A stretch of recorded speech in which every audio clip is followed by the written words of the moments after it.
सुनेत्रा पवार यांनी सिद्धिविनायकाचं दर्शन घेतलं आणि त्यानंतर आता त्या चैत्यभूमी या परिसरात दाखल झालेले आहेत। डॉक्टर बाबासाहेब आंबेडकर यांना अभिवादन देखील उपमुख्यमंत्री सुनेत्रा पवार यांच्याकडून केलं जाणार आहे आणि 10 वाजता राष्ट्रवादीच्या आमदारांची एक महत्त्वाची बैठक असेल। 11च्या सुमारास सुनेत्रा पवार या उपमुख्यमंत्री पदाचा पदभार स्वीकारणार आहेत। ही दोन दृश्य आपण बघतोय। अगदी काही वेळापूर्वी सुनेत्रा पवार यांनी सिद्धिविनायकाचं दर्शन घेतलं आणि त्यानंतर आता त्या चैत्यभूमीवर दाखल झालेल्या आहेत। डॉक्टर बाबासाहेब आंबेडकर यांना उपमुख्यमंत्री सुनेत्रा पवार या अभिवादन करणार आहेत। वर्ष आपण सातत्याने ऐकलेला आहे, अजित पवार यांच्या भाषणामध्ये शाहू फुले आंबेडकरांचा उल्लेख हा सातत्याने झालेला आहे आणि त्याच विचारांवर अजित पवार हे नेहमी चालत आले। त्यांच्या कामाचा धडाका सुद्धा तसाच होता।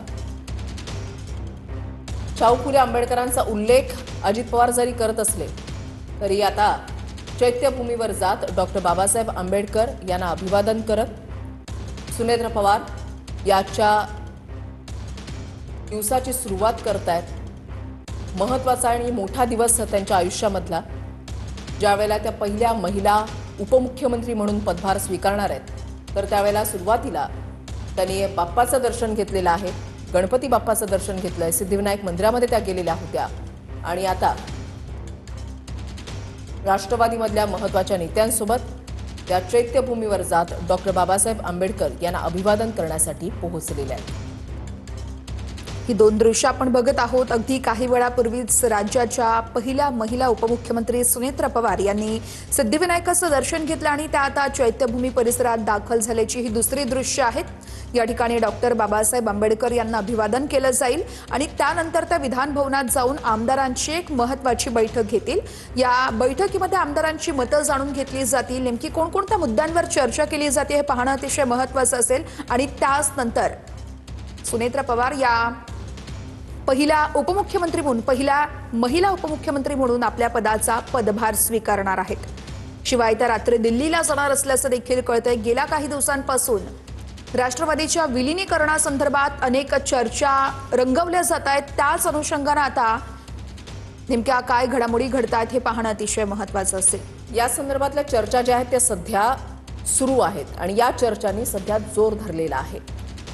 त्यामुळे त्या अनुषंगानं जर आज 10 वाजता ही जी बैठक होती आमदारांसोबत, तर या बैठकीमध्ये सुनेत्रा पवार काही चर्चा करतात का, आमदारांची मतं जाणून घेतात का, हे पाहणं देखील तितकंच महत्त्वाचं असेल। मात्र तत्पूर्वी चैत्यभूमीवर त्या पोहोचलेल्या आहेत। अक्षय मणकणी आपले प्रतिनिधी आपल्या सोबत आहेत।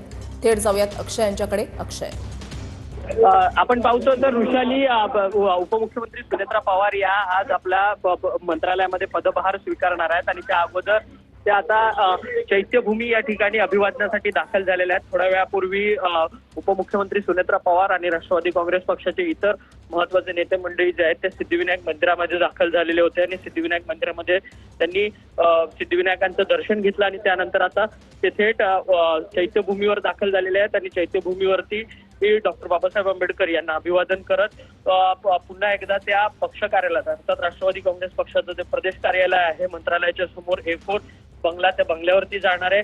त्या ठिकाणी थोडा वेळ थांबणार आणि त्यानंतर मंत्रालयामध्ये जातील आणि 6व्या मजल्यावरती आपल्या दालनामध्ये उपमुख्यमंत्री पदाचा पदभार स्वीकारणार आणि त्यानंतर मंत्रिमंडळाच्या बैठकीसाठी हजेरी लावणार आहेत आणि त्यानंतर विधिमंडळाच्या सल्लागार कामकाज सल्लागार समितीच्या बैठकीसाठी उपस्थित राहणार आणि त्यानंतर दिल्ली दौऱ्यासाठी आज उपमुख्यमंत्री सुनेत्रा पवार ज्या आहेत त्या रवाना होताना पाहायला मिळणार आहे। उद्या देखील त्या दिल्ली दौऱ्यावरती असतील आणि उद्या केंद्रीय गृहमंत्री अमित शहा असतील किंवा देशाचे पंतप्रधान नरेंद्र मोदी असतील यांची ते भेट घेणार असल्याची माहिती जी आहे ती समोर येताना पाहायला मिळतात। या सगळ्या भेटी दरम्यान काही महत्त्वाची चर्चा होणार आहे, हे देखील पाहणं तितकंच महत्त्वाचं ठरणार आहे। अक्षय, आणखीन एक या ठिकाणी महत्त्वाचा मुद्दा तो म्हणजे राष्ट्रवादीच्या विलिनीकरणाचा। म्हणजे आज सुनेत्रा पवार आपल्या उपमुख्यमंत्री पदाचा पदभार जरी स्वीकारणार असल्या तरी त्यांचा आज पहिला दिल्ली दौरा होतोय। अमित शहा त्याच्यानंतर मोदींची त्या भेट घेणार आहेत आणि जर आपण पाहिलं तर फडणवीसांच्या ज्या काही दिवसांपूर्वी आलेली प्रतिक्रिया अत्यंत महत्त्वाची होती की जर विलिनीकरणासंदर्भातली काही चर्चा सुरू असती तर दादांनी मला कल्पना दिली असती, असं त्यांनी स्पष्टपणे म्हटलेलं होतं। नक्कीच ऋषाली, डिसेंबरला आणि 14 एप्रिलला त्यांच्या हात बंद राहील मी सर्वांच्या वतीने प्रदीप कांबळे आणि भक्तीजींना सामुदायिक वंदना घ्यायला सूचित करतो.